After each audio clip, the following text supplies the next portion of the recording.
Everything looked peaceful, but behind that peace was something terrible. You'll be shocked to hear what happened in the end. The wind had started howling about 20 minutes before I even pulled into the driveway, shaking the trees so violently that wet leaves slapped against the windshield like warnings. I wasn't supposed to be home yet. The storm had cut the power at the studio, canceled all sessions, and sent me back earlier than usual. Maybe that's why I noticed it right away. The front door was open just enough to let in a breeze, just enough to feel wrong. It wasn't swinging like a break-in, no. It was ajar with intent, like someone had stepped inside with secrets and didn't bother locking them behind. Her shoes weren't there. Instead, right on the mat, a pair of worn brown boots. They were definitely a man's, not mine, not my brother's, not anyone I could name. And there was a drip trail across the wood, little raindrops leading inward like breadcrumbs soaked in guilt. Inside, the house was too quiet. No music, no cartoons, no hum of the dishwasher. Silence had its own kind of volume, and that silence screamed. I stepped into the living room, where a single candle burned on the coffee table. Its scent was unmistakable, something heavy and dark, with a vanilla sandalwood blend Claire once called too sexy for a home. She hated it. I'd offered it once when we were dating. She laughed and said it smelled like a nightclub's mistake. But there it was now, flickering, deliberate, like a dare. The television was off. So was everything else. I listened, slow breaths, heart steady. Then I saw the wine glasses, not in the kitchen, but in the bathroom by the half-open door. Two of them, still warm, still misted from recent use. There was a shirt draped over the towel rack, not mine.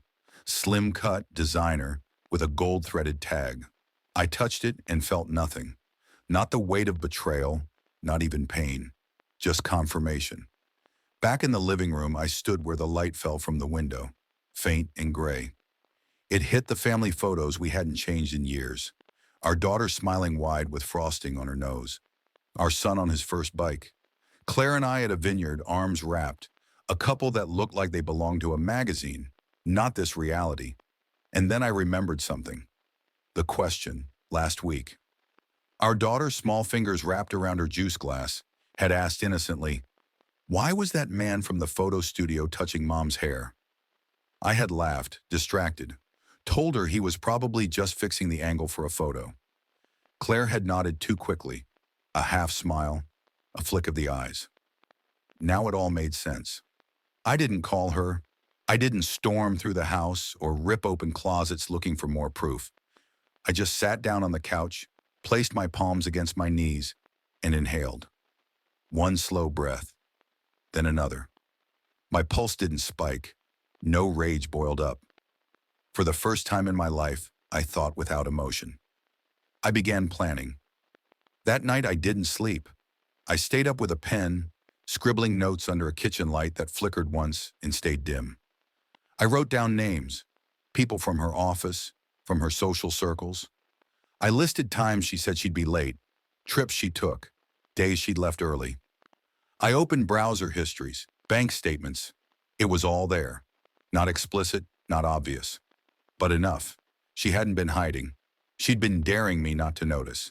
The next morning I smiled, made breakfast for the kids, helped our son find his cleats for soccer practice, told Claire her favorite blouse was on the dryer. It wasn't. I'd hidden it.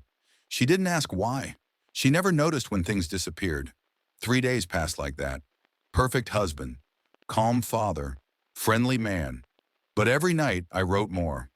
By the second morning, I found the first real crack.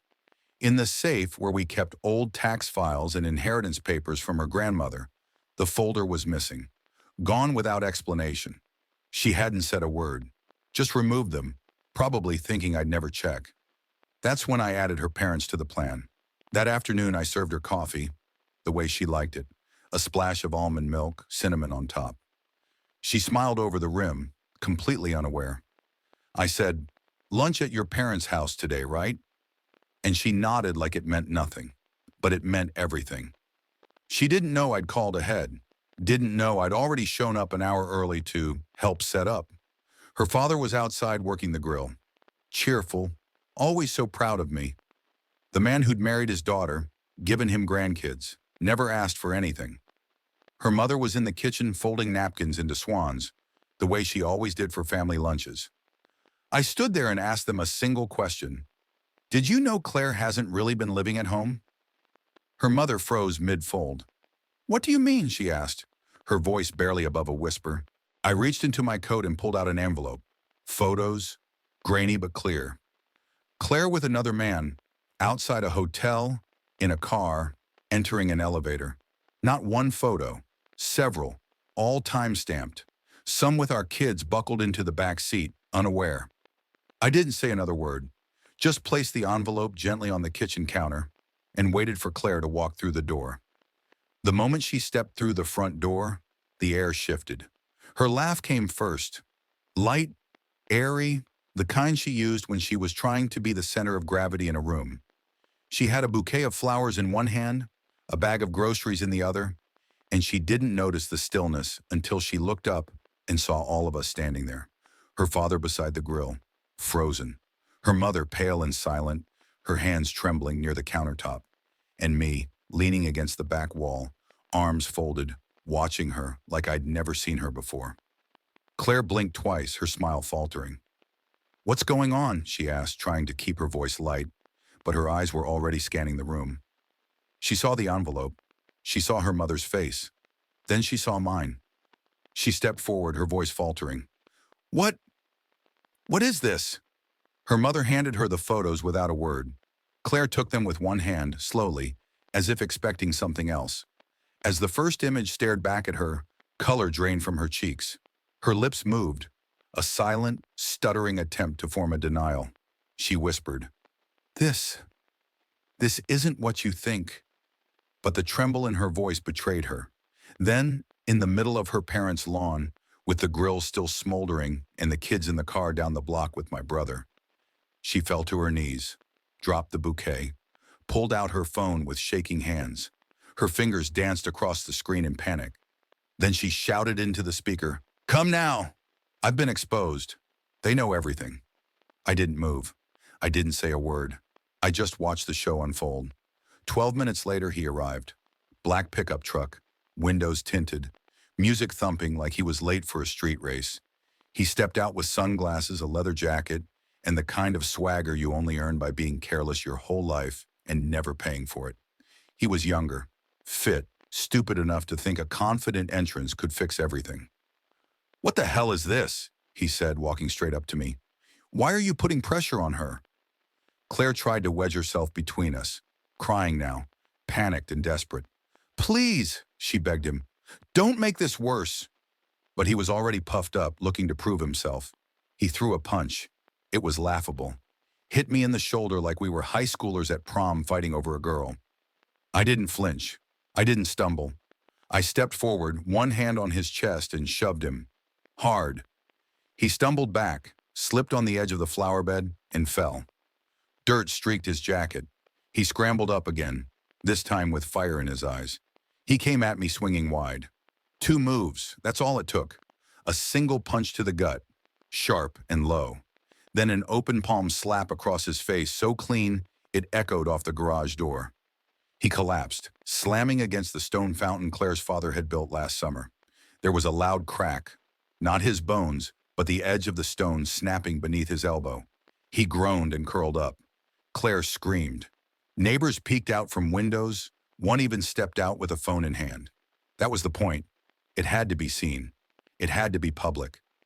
I stepped forward, leaned down to him, and whispered just loud enough for Claire to hear. You're an accident, I said, my voice cold. I'm a consequence.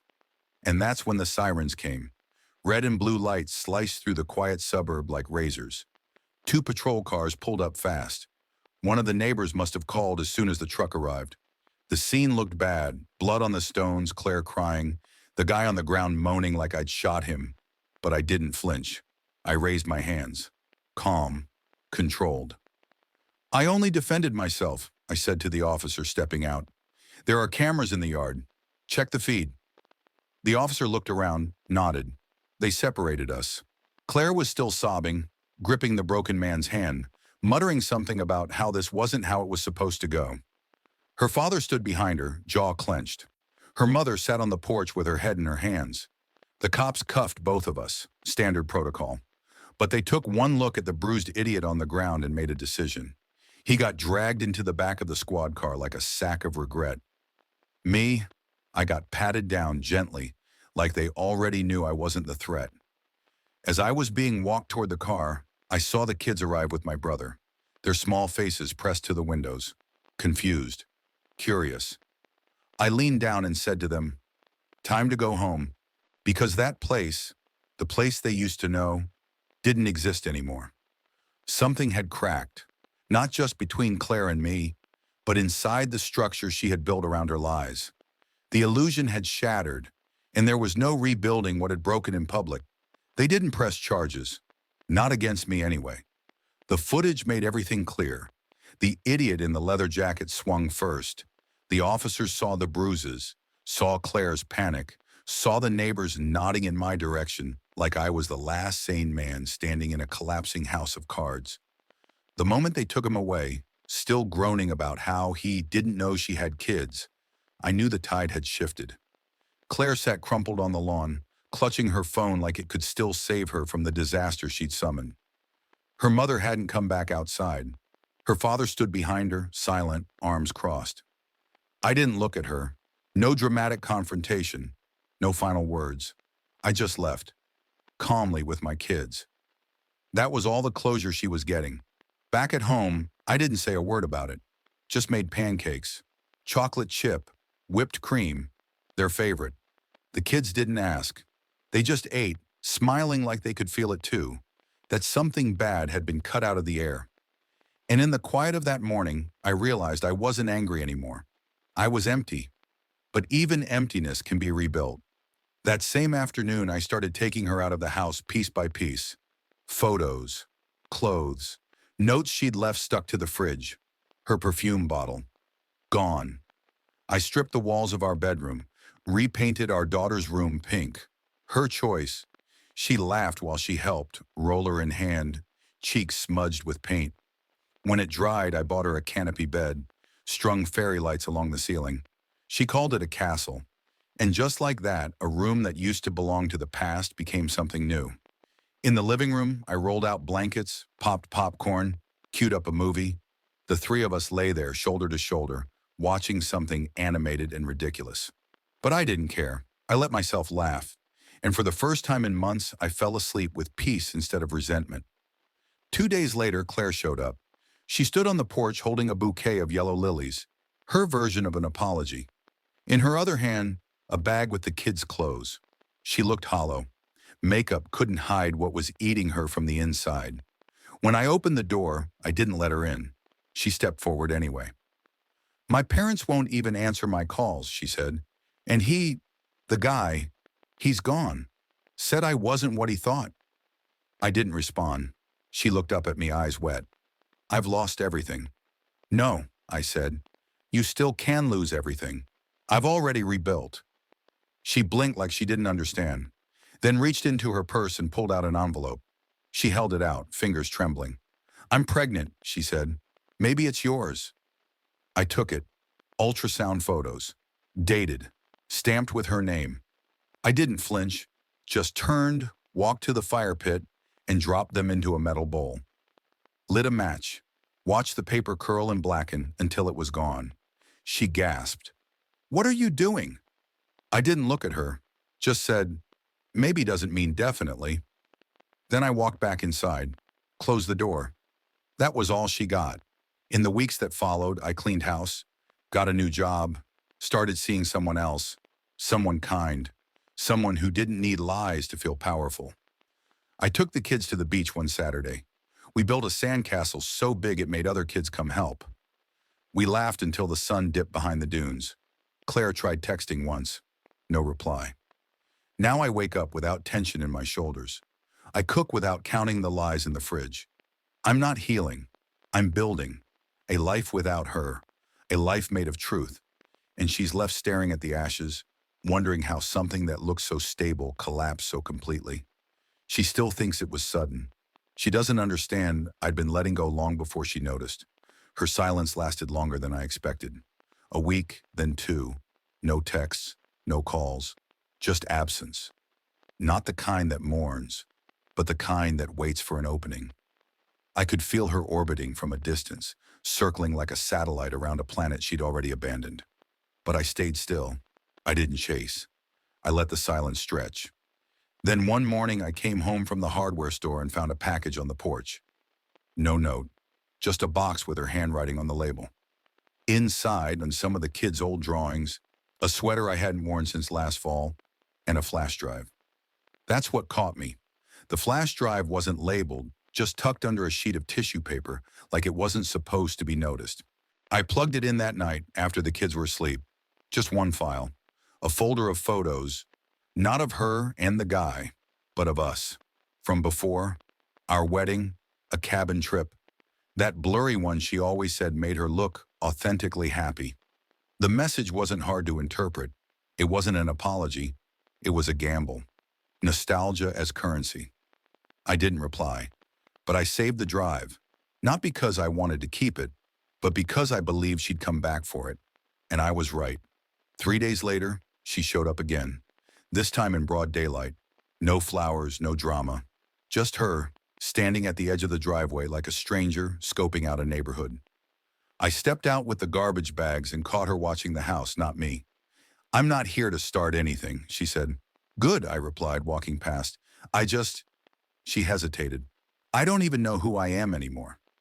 I stopped at the edge of the bin, turned to face her. "You're the woman who used our kids to cover her lies, who let them sit in the back seat while you snuck into hotel elevators." She flinched, a wince. She'd thought time would dull it, but some knives stay sharp. "I didn't plan it like that," she said. "Then you're even worse than I thought." That shut her down. She stared at the sidewalk, blinking too fast. Her hands clenched and unclenched at her sides. I could see it, the panic, the unraveling. She was used to being able to pivot, to adjust her tone, manipulate the moment. But none of her tools worked anymore. She didn't know how to operate in a world where I didn't play along. I dumped the trash and went back inside, locked the door behind me. That night I received a message, a long, wandering email about how broken she was, how she'd lost herself, how she didn't recognize the woman she'd become. She signed it, Claire. If that still means anything to you. I archived it. The next day I took the kids to the park. Swings, slides, ice cream after. I watched them laugh, smear chocolate on their faces, run like they hadn't seen the worst parts of their family collapse. They hadn't, really, because I'd made sure they didn't. I was the firewall between them and the fire. When we got home, her car was parked across the street, not in our driveway, across, watching. She stepped out when she saw us, started toward the house like she'd done it 1,000 times. But the second she saw my new girlfriend, the woman walking up with us, holding my daughter's hand, smiling, Claire stopped cold. I didn't introduce them. I didn't even look at her. Just opened the door, ushered everyone inside, and shut it. Later that night, she sent a one-line text. "So you've replaced me." I didn't reply. 2 hours later, she sent another. "He's gone. The guy. He moved back. I was wrong about everything." Still no reply. It wasn't silence to punish her. It was silence because I owed her nothing.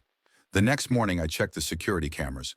Around 3:21 a.m., she had driven by the house, slowed, sat there for 5 minutes, then sped off. She didn't stop again after that, at least not in view. I spent that weekend clearing out the last remnants of her presence. The wedding album? Burned in the fire pit out back. Her favorite wine glasses? Donated. I scrubbed the fridge clean, painted the entryway, replaced the scent diffuser in the hallway. Something citrus, clean, alive. I didn't need to erase her. She'd already erased herself. On Monday, I took a call for a new job. Bigger company, better hours, more pay. I accepted it without even blinking. That night, I watched my daughter fall asleep beneath her string lights. My son curled up on the couch with his stuffed bear and a half-eaten cookie in his hand. I stood there for a long time just listening to them breathe. Then I walked to the kitchen, poured a drink, and stared out the back window. If she ever came again, I wasn't answering the door. She'd already been let in once, and this time, there wasn't a second key.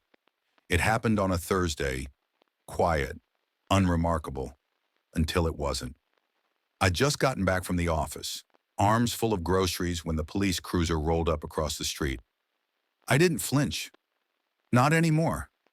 You stop being afraid of surprises when you've already survived the worst one. The officer stepped out slow, casual, like he was dropping off a package. I didn't recognize him. Young, square-jawed, professional. "Mr. Hale?" he asked. I nodded, adjusting the bag in my arms. "We need to speak with you about an incident involving Claire Nichols."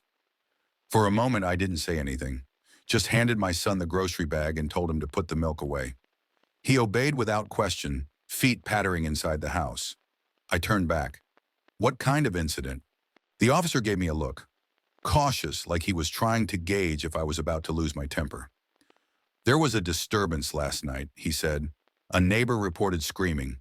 When we arrived, we found a male on the premises with a fractured wrist and facial bruising. Claire says she was attacked." That caught me off guard. "By who?" He shrugged. "She wouldn't say, but she named you as someone who could have been involved." There it was. The play. She'd lost control. Couldn't reach me. Couldn't provoke a reaction. So now she'd try to drag me back into her storm another way. Through implication, innuendo, consequences. "I haven't seen her in over a week," I said, voice steady. "You can check the cameras. I was here all night." The officer nodded like he'd expected that. "This is just routine, not an accusation. We're following up." I motioned toward the side of the house. "Cameras cover the entire exterior. You want the footage?" He smiled faintly. "Would save us some time." We reviewed it together on the front porch. Timestamps, clean angles, all of it showing me home, alone, cooking dinner, helping my daughter with homework, watching a nature documentary with my son. No gaps, no exits, no suspicion. The officer thanked me, said he didn't expect trouble from my end. I nodded. He left, and I stood there a little longer, watching his cruiser fade down the street. Claire was flailing now, throwing hooks in the dark, hoping one might land. But the difference between us? I never swing unless I know it'll connect. That night I called her father. He answered on the second ring, voice gruff, tired. "Thought you might," he said before I even said a word. "She tried to drag me in," I replied. He sighed. "We know." Turns out Claire had called them the night before too, screaming, blaming everyone but herself, saying I had ruined her life, that she was alone, broke, pregnant, with a man who wouldn't even return her calls. Her mother hung up on her halfway through the tirade. "She doesn't live here anymore," her father said. "She barely exists to us." There was no satisfaction in hearing that, no victory, just a kind of hollow inevitability, the final pieces collapsing. Later that weekend, she tried again, texted me a photo of the ultrasound, zoomed in on the grainy silhouette like that would change something. I didn't reply. She sent a voicemail next. 2 minutes of sobbing, apologies, twisted logic that barely made sense. "I just need one more chance. You were my anchor. You made me better. I messed up." But it wasn't all lies, not all of it. I deleted it because I remembered what she said when I handed her the envelope in front of her parents. "This isn't what it looks like." But it was. It always had been. And now she was learning the cost of being caught. A week later, I got a call from her cousin, someone I barely knew. She was worried, said Claire had been missing work, had been spotted outside her old high school at midnight, talking to herself, said she might be slipping. I told her cousin the truth. I couldn't help her anymore. I had kids to protect, a life to rebuild, and rebuild I did. The house was different now, not just in layout, in energy. No more shadows clinging to door frames, no more tension in the air. I replaced the hallway lights with warm bulbs, painted the den a bold forest green, something alive. I installed a hammock in the backyard. The kids loved it. We had picnics again, laughed over board games, watched movies from the floor, popcorn spilled everywhere like we were kids again ourselves. It wasn't a victory lap. It was survival, turned into something beautiful. Claire, meanwhile, faded like a storm that never finished forming. Her calls slowed. Her messages became less frequent. Then nothing. She'd burned through her leverage, her story, her audience. And now, finally, she was just background noise. I stood one night on the back porch, staring up at the sky. The stars blinked through the quiet like they were watching. The wind was still. The house was asleep. And I realized I hadn't thought of her in 2 days. That was the real freedom. Not the silence she left behind, but the silence I chose to keep. The silence didn't last. It never really does when someone like Claire is involved. Someone who only knows how to exist in a spotlight, even if it's a burning one. The quiet had stretched for weeks. The house settled into its rhythm again. The kids stopped asking about her. They accepted things the way children do.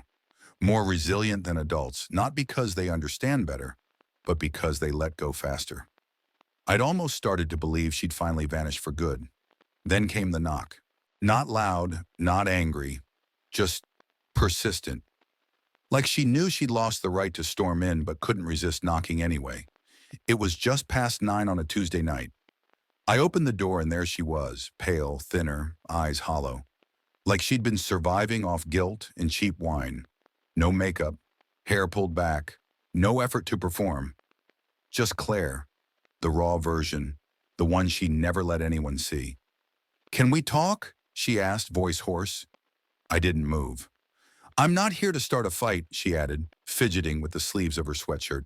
I don't even know who to be anymore. I lost everything. My job, my savings. My lease is up next month, and I don't have enough for the deposit. My parents won't answer. I've got no one left." I waited. Let her speak. Let the silence crawl up behind her like a wall. "I'm not asking to come back," she whispered. "I know I can't undo what I did, but I just thought you should know I had the test." She didn't have to explain. I knew what test she meant, the paternity one. Her last shred of hope, or maybe her last attempt at leverage. "It's yours," she said. "I swear, I wouldn't lie about this." That was the moment I realized just how far she'd fallen. She wasn't asking for forgiveness. She was asking for space, some corner in the ruins where she could still matter. But I didn't give her what she wanted. Not rage, not comfort, nothing. I nodded. "Send me the results." I thought maybe we could talk more later, about what that means. "We will," I said, "through lawyers." She flinched, just slightly, then nodded too. She stepped back down the porch and disappeared into the night. That was the last time I saw her in person. The following week, I received the results by email. The child was mine, and with it came a legal request, an offer for joint custody once the baby was born. It was amateur legal work. She didn't even have a lawyer, just boilerplate templates from the internet. Her name signed with that same shaky scrawl I'd seen in the letter she left after our first anniversary, the one she blamed me for forgetting, even though I hadn't. This time I forwarded everything to my attorney. I wasn't going to let her shape the narrative again. This time everything would be on record, controlled, no gray areas, no fake reconciliations. But something else happened that week, something she hadn't predicted. I met someone new, not just dates, not just dinners, real connection. A woman named Lena, someone sharp, emotionally fluent, the kind of person who listens to understand, not to reply. She didn't ask too many questions. She didn't bring up the name Claire, but she saw the heaviness in me, and she didn't try to cure it, just made space for it. I told her about the baby on our third date, figured it'd be a deal breaker. Instead, she nodded. "You're showing up for your kid. That's all that matters." No judgment, just clarity. And I realized then, Claire had never responded like that. She never handled things. She avoided, manipulated, reframed reality to fit her needs. But Lena, she faced it head on and moved forward like it was second nature. I started building again, for real this time. Bought a new crib, rearranged the guest room, talked to the kids about their future sibling. Made it simple, no lies. And somewhere in the middle of all that, while building, while repainting, while laughing with Lena in the driveway after grocery runs. I realized something strange. I was happy. Not in the way you smile for photos, not in the way people pretend when company's over. I mean quiet, internal happiness. The kind that sneaks up on you when you realize the worst has passed and you're still standing. The kind that comes from surviving something and choosing not to carry it like a badge. Claire texted twice more in the weeks that followed. I didn't block her. I just kept everything short. I don't hate her. I don't miss her either. What she did and what she tried to do, it doesn't define me. It only proved what I already suspected the night I saw those wine glasses in the bathroom, her lover's shirt hanging over the towel rack like a flag she didn't even try to hide. That she was never running from me. She was running from herself. And now that the dust had settled, now that I'd rebuilt what she burned, all that was left was one simple, steady fact. The next time she breaks, it won't be on my porch, and it won't be my job to put the pieces back together. The letter arrived folded into thirds, no envelope, just shoved under my front door like she couldn't decide whether she wanted to be seen or vanish completely. I found it in the morning, half-creased, barely legible in places, ink smudged like it had rained on her hands, or maybe she just cried on the paper. 3 pages, long, rambling, full of lines like, I know I failed you, and I still dream about the way you used to laugh in your sleep. But the sentence that stood out, the one that snapped into focus above the mess, was near the end. I didn't think it would ever catch up to me. I thought I was smarter than consequence. I read it once. Then I burned it in the same fire pit where I'd already cremated our photos. She didn't deserve to exist here anymore. Not in ash, not even in memory. The baby was born in late October, a boy, 7 pounds, 1 ounce, name withheld. She didn't tell me until 2 days after the fact. I found out via a text message that read, he's here. You can come if you want. No punctuation, no warmth. I didn't go. I didn't need to. By then I had custody paperwork in motion, my attorney already in touch with hers, the one she finally hired when she realized no judge would entertain her custody requests if she couldn't even provide a permanent address.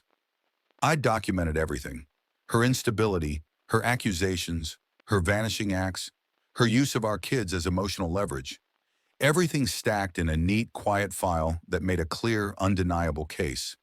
This wasn't revenge. It was responsibility. That's what she never understood. I wasn't trying to punish her.